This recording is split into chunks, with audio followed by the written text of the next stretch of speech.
Zimbabweans, Africans, welcome to the press brief of the Citizens Coalition for Change, whose agenda and subject is the issue of the Electoral Amendment Bill, which is before the Parliament of Zimbabwe.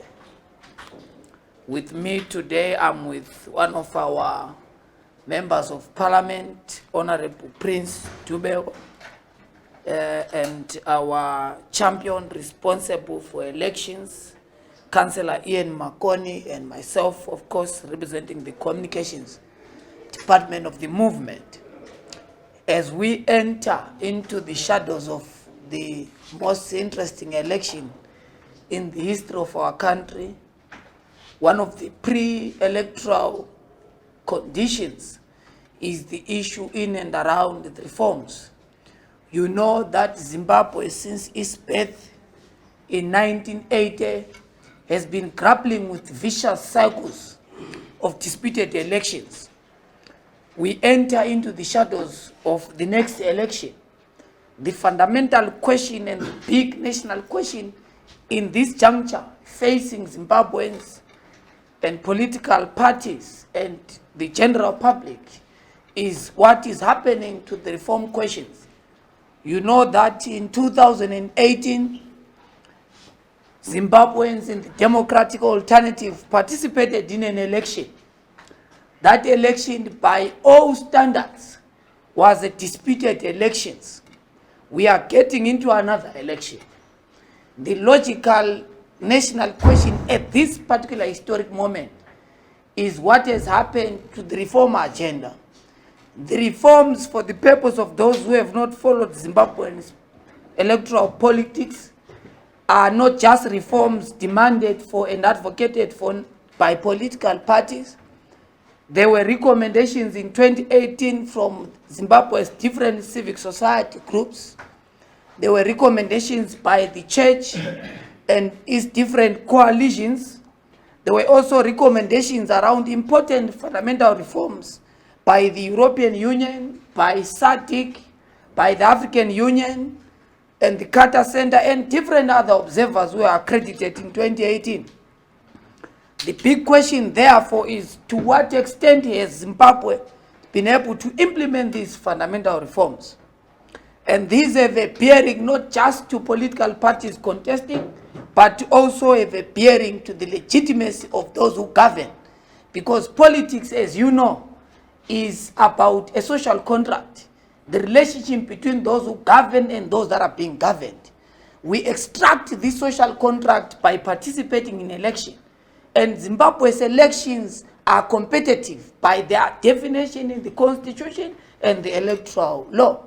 And therefore, when you invite election, you are inviting competition. That's why Zimbabwe is a multi-party constitutional democracy. So the fundamental question that we are facing is, where are we with these reforms? Parliament has tabled a bill that we as CCC have engaged on, both in our different capacities in terms of our technical elections and, of course, our parliamentary engagement. We have certain reservations with the bill. We have certain problems with the process. We have certain problems with the output. But we feel that Zimbabwe still has a room to have reforms.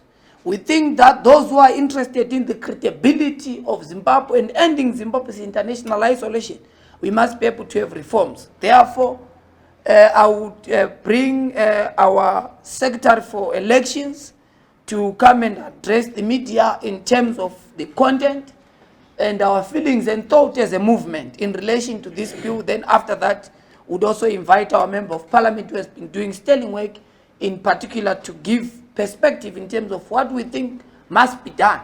Because, as I've said, there is still room and time for us to resolve that. So, Councillor, thank you. Thank you.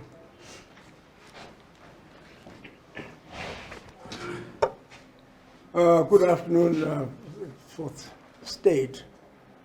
We meet once again for an update. The first that I'm participating this year. And we are in that period just before publication of the final delimitation report, which we hope will not be interfered with. We hear all sorts of rumors. It is not perfect. It has got many anomalies that we highlighted, but we're prepared to use it as a stepping stone. Before I invite Honorable Sibanda to deal with the issue at hand, the Electoral Amendment Bill, let me just take you back down memory lane and in a way we tackle on some of the issues that Ostalos has referred to. We emerged from the 2018 elections scarred, wounded, angry, and everything else.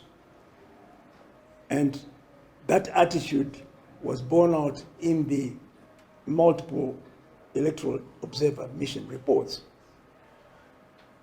And the standard for performance in our democratic elections is already set in the form of the African Charter on democratic elections. Zimbabwe has not yet ratified, but it has acknowledged, it's signed up. Same thing with the SADC guidelines on democratic elections. These are important documents which are not imported, but which we choose to selectively implement. So while all this was happening, the question you will ask is, what has CCC been doing? Quite simply, you have this document, which we've shared, we presented, and it was launched in September last year. It is common cause. In there are the 7 pillars, which reflect what we want to see in a reformed electoral system. So there's no departure from it. But Ostalos has pointed out that we are in this struggle, and the reform agenda is part of that struggle. But we are in this struggle to win the next election, irrespective of what they may do, and we know they're doing a lot. There have also been inter-party consultations behind the scenes, some of which you may or may not know, some of which may appear in the bill that Honorable Sibanda will talk about. But what is important is that which we want ourselves to see appearing, even if it does not appear because of the strength in numbers, but there's strength in quality as well. The other aspect which has occupied CCC is building the movement, which we are delighted that it has permeated the fabrics of society in both rural and urban areas.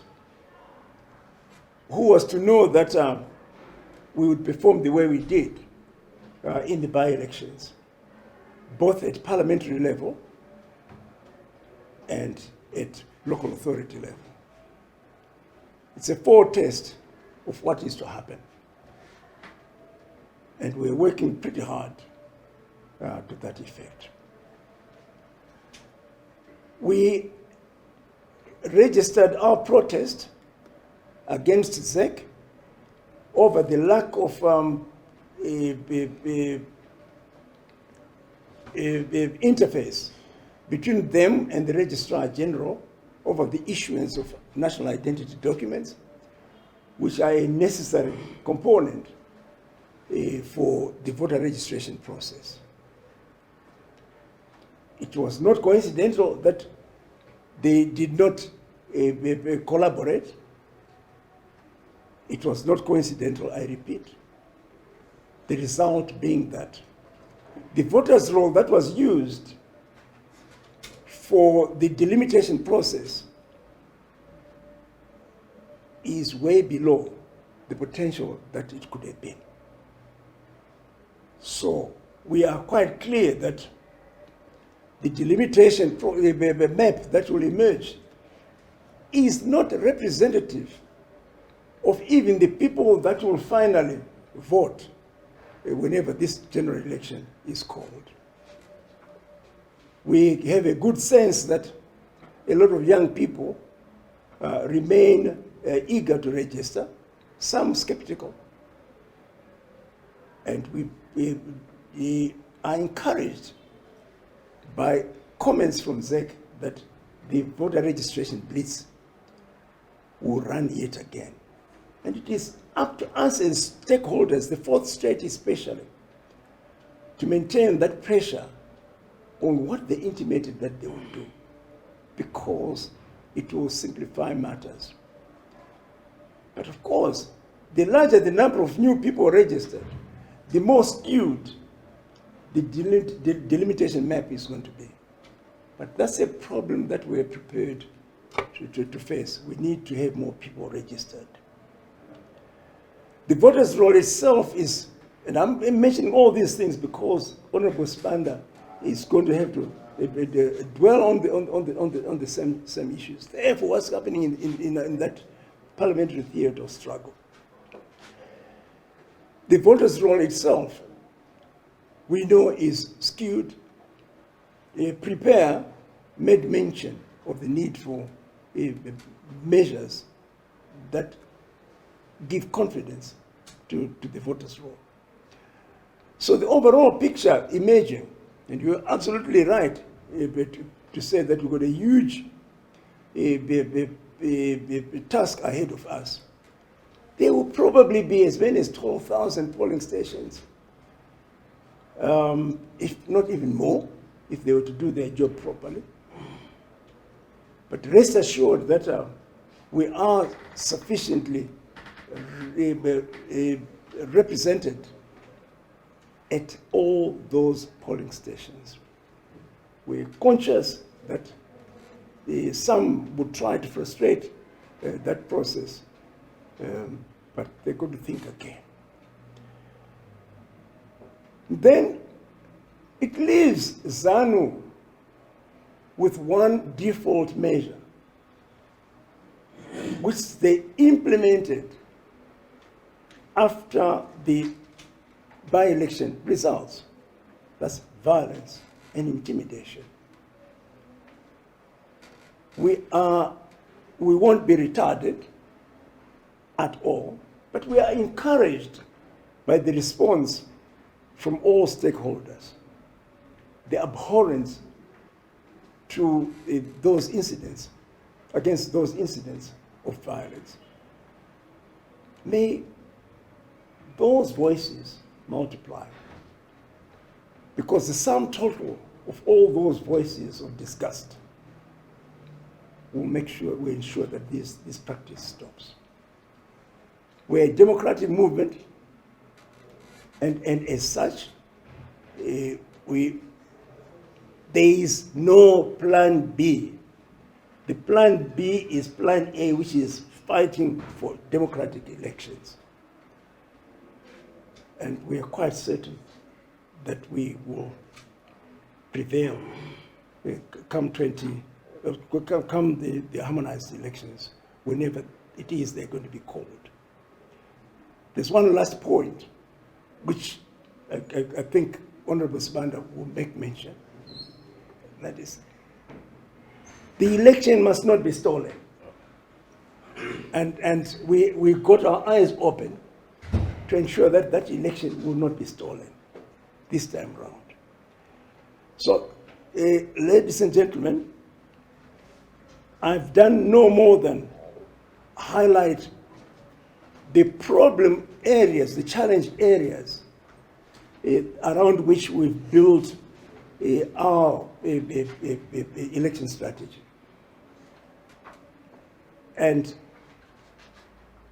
it is coincidental, but welcome in a welcome way, that inroads have been made. There's a chink which we want to take advantage of, but there's a hell of a lot that remains to be done. Is Honorable Sibanda will now proceed to do. Thank you. Thank you, Champion Makone. Thank you, Deputy Spokesperson, members of the Fourth State, ladies and gentlemen. I'm sure it is now in the public domain that elections are on the horizon. The signs and symptoms are all over for us to see. The delimitation process is literally done, and we have seen the introduction of the Electoral Amendment Bill, HB 11, 2022, in Parliament, where today it is going to be debated.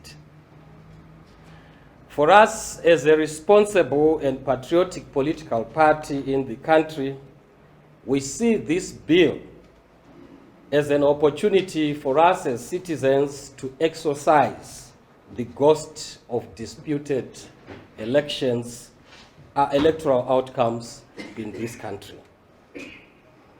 After receiving and going through the bill, we took a deliberate step to engage with the executive so that we could add value and enrich the bill that they had introduced to Parliament. Our aim is that our country can no longer afford another disputed electoral outcome. And therefore, it was proper that we engage with the executive with a view to find each other and make the law that will cure disputed electoral processes. In that regard, we made the following proposals when we interacted with the Honorable Minister of Justice.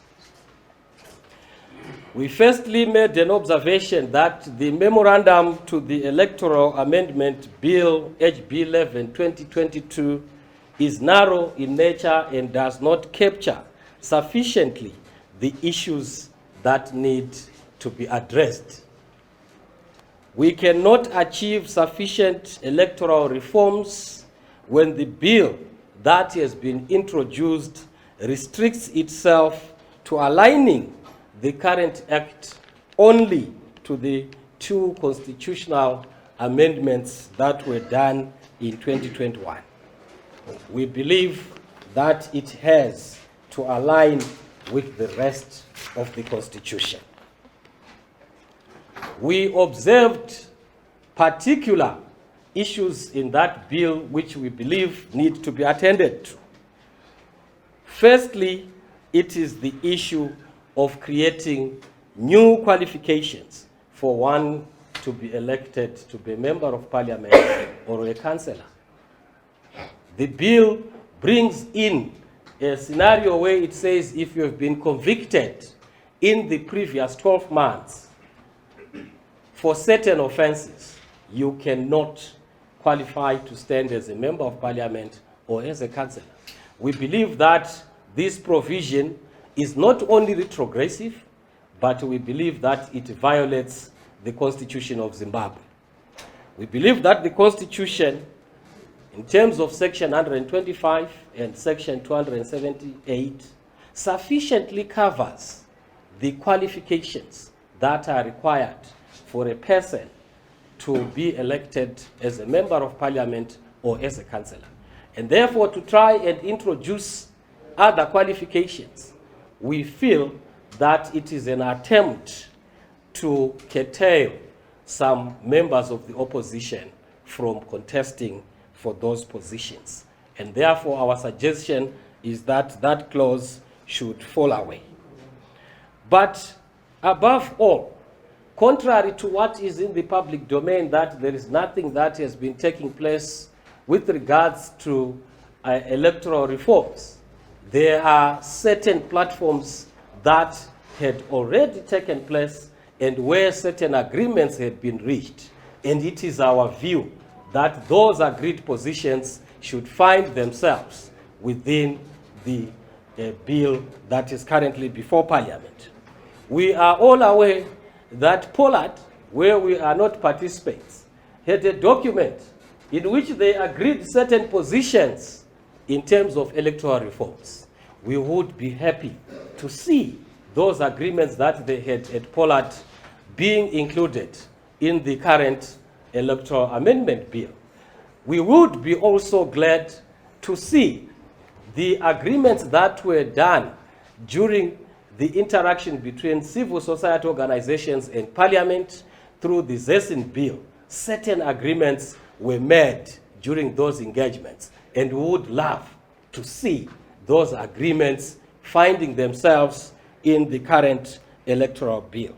But there were also other parallel activities that were being undertaken by political parties that are in Parliament, facilitated by civil society organizations. Again, there was a meeting of the minds in certain respects, and we wish to see those agreements getting into the bill. But above all, we will all remember that one of the reasons that pushed this country into the liberation struggle was universal suffrage. To make sure that every citizen of a qualifying age can participate in the determination of who is going to govern them. This bill does not talk about disenfranchised citizens in terms of elections. We have got a number of citizens that are disenfranchised. And on top of them is the diaspora. Statistics indicate that we have got between 4 and 7 million Zimbabwean citizens that are resident outside the country. We appreciate the challenges that are raised by other quarters to the extent that they cannot vote for a councillor, they cannot vote for a member of parliament because of the residence requirements. However, we have seen in other jurisdictions, here in Africa, those that are in the diaspora being allowed to participate at least in the presidential election. Why? Because the constituents for the presidential election is the entire country. So the residence issue does not arise. We have a number of unregistered voters who have failed to register due to accessibility issues.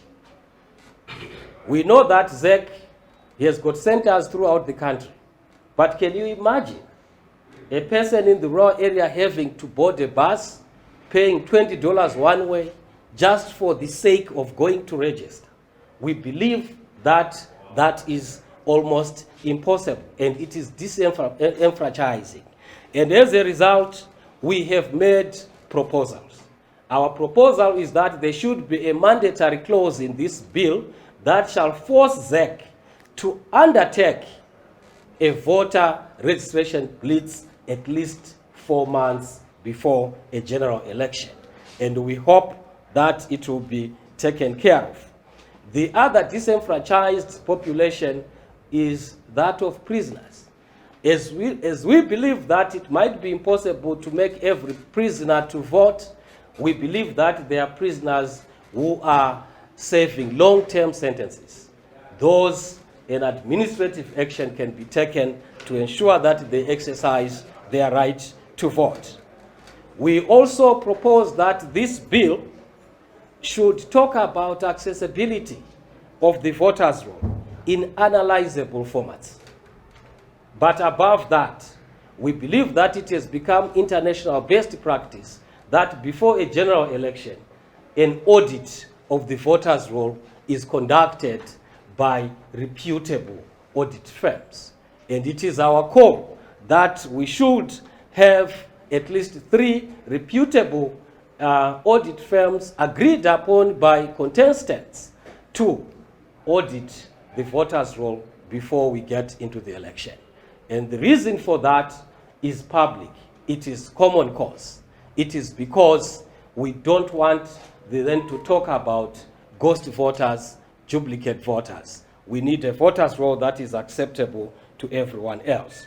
We have also made a proposal that the procurement, design, and security of the ballot paper should be agreed upon by the contestants. And again, that is a best practice that we have seen happening in our neighbors' jurisdictions. We also believe that Section 110, subsection 3, especially paragraph C up to paragraph F of the current Electoral Act, needs to be amended in the sense that collation, addition, and tabulation of results that are received at the National Transmission Results Center, in terms of that act, are simply reviewed and done by the CEO without the involvement of the agents of the participants in the presidential election.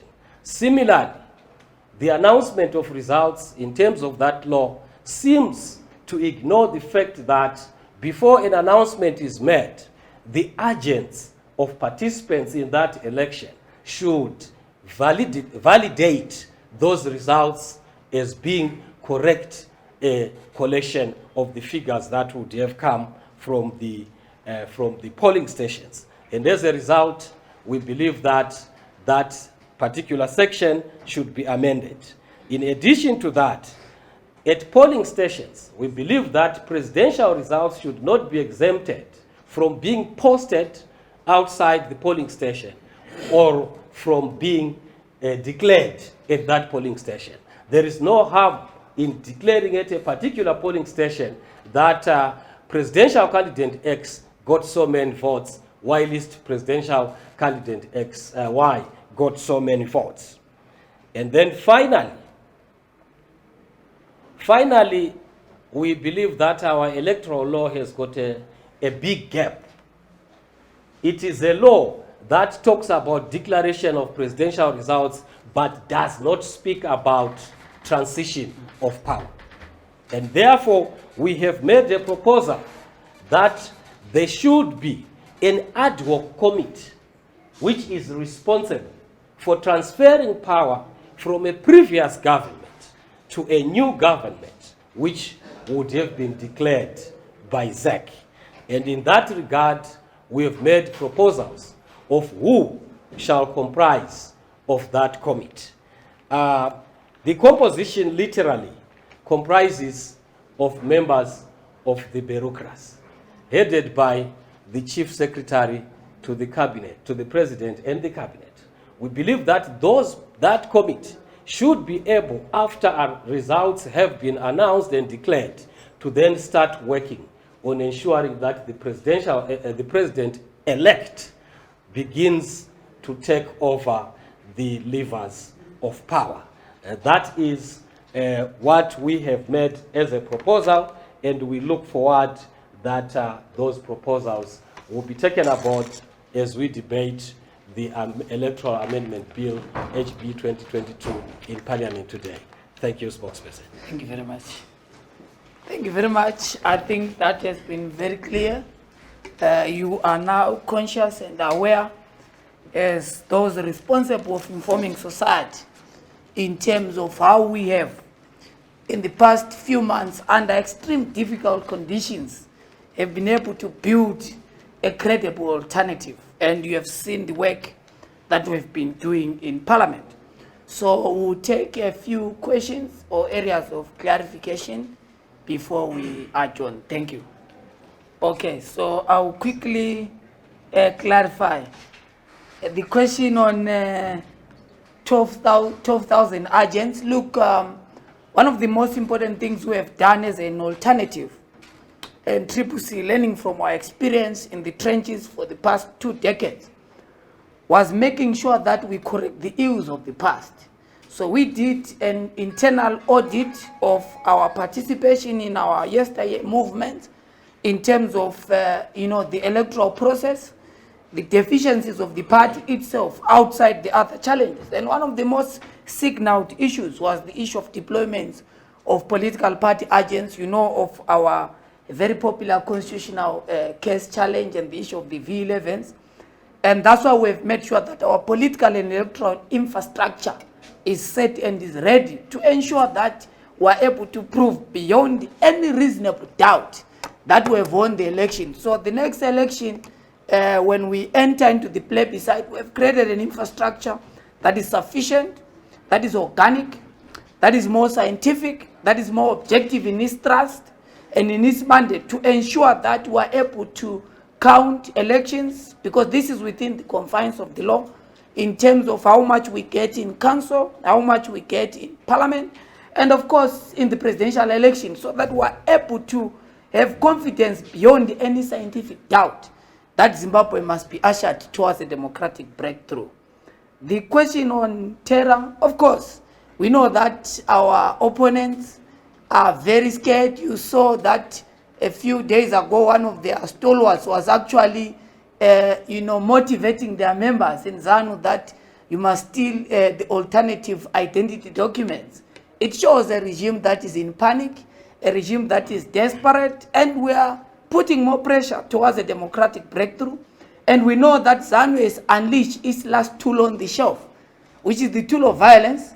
They want to win on the margin of terror. And we are going to make sure that, one, we protect ourselves, we protect our members in the community through the envelope of peace, and making sure that Zimbabwe works towards a democratic breakthrough. Our members in Mrewa, actually very unfortunate. We reported yesterday that the developments were actually proving that there was targeting of actually victims being turned into perpetrators. But the signal issue that you see from Mrewa is, number one, we have presence in the countryside, contrary to the mystery and the propaganda too that they want to present. That's why you see them running from post to pillar to try and destabilize, disorganize, and disenfranchise us from organizing and operating in rural areas. We made it very clear during our Mkwaso program last year that the focus is on rural areas. Our focus is on the countryside. But we are conscious of the challenges that might face our people in the countryside. That's why you don't see ourselves publicizing much of our work, because we think that we must not put our people at risk, and we must make sure that we protect rural communities from a trigger-happy regime. What you see in Mrewa is a case of impunity, that perpetrators are walking scot-free. Our members mentioned by names, publicly and to the police, that these are the people that executed violence. Not only that, but the advent of social media also helped the police in its investigation by identifying the particular individuals, the person who was recording videos, and the people who were beating up old people just because they gathered for a meeting. So the biggest challenge as we go into election is impunity.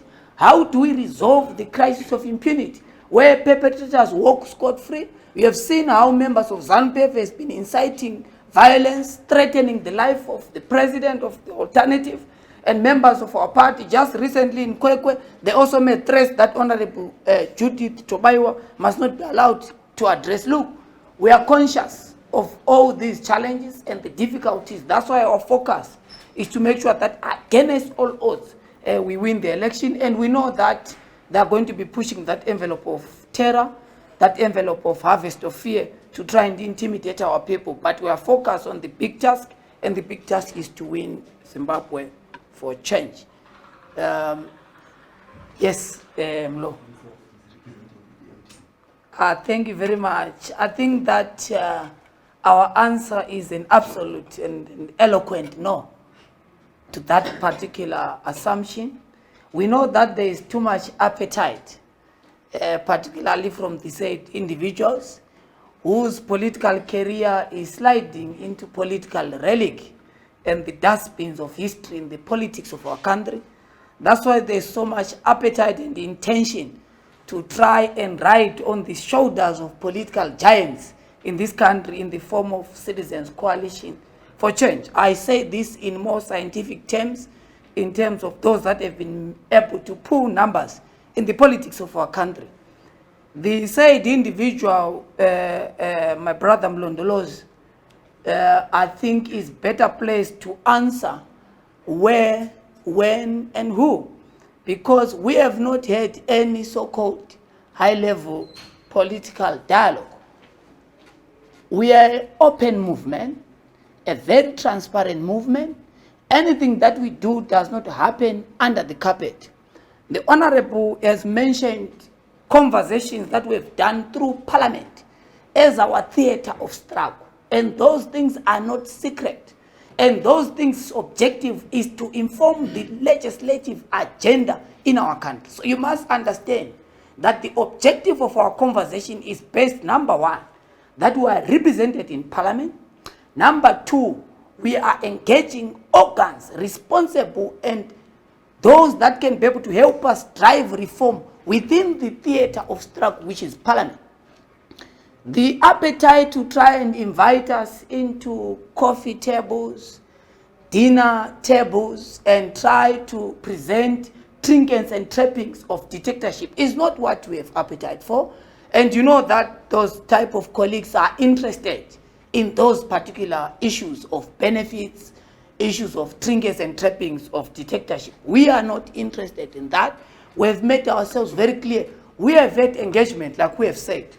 There was an engagement through civil society organizations, which are conversations with members of Parliament who are represented in Parliament on conversations around how Parliament can be able to advance the reform agenda. Not the so-called underground dialogue on Nando's and strawberry dessert. That's not what we are interested on, and we are not part and parcel of that particular conversation. Our focus is that Zimbabwe must have reforms. Once we have reforms, we have a government that is undisputed, a government of the people, for the people, and by the people. So I think that I've answered that very clearly, and I'll give that Honorable Tobago to answer the question in terms of what has been happening in Parliament and clarify that. Thank you.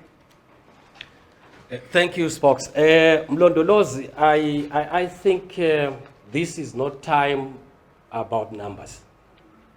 For us, this is time about substance. For us, this is time about patriotism. I strongly believe that there are patriotic citizens that are in the Parliament of Zimbabwe. And what they are most interested in is to see a country that is stable, a country that is peaceful, a country that doesn't have disputed electoral outcomes. And because of that, and because of the substance of our proposals, I strongly believe that numbers will not matter, but the substance will matter. And for sure, those proposals that I've mentioned came from CCC. They did not come from any imagined high-level meeting. I thank you, Spokes.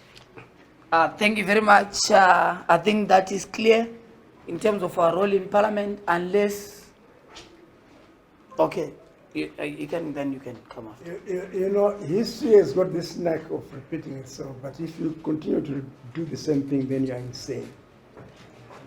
We've learned a lot from the past, from 2008, from all previous elections. Would you have imagined that we were in fact ready to field 100% polling agents in all the 4,000 polling stations at which the by-elections were contested? So we have learned not only from 2008, but we've also learned a lot from 2022. So when I say they will not steal again, I'm being empirical. Thank you. Thank you so much, Problem, about your question.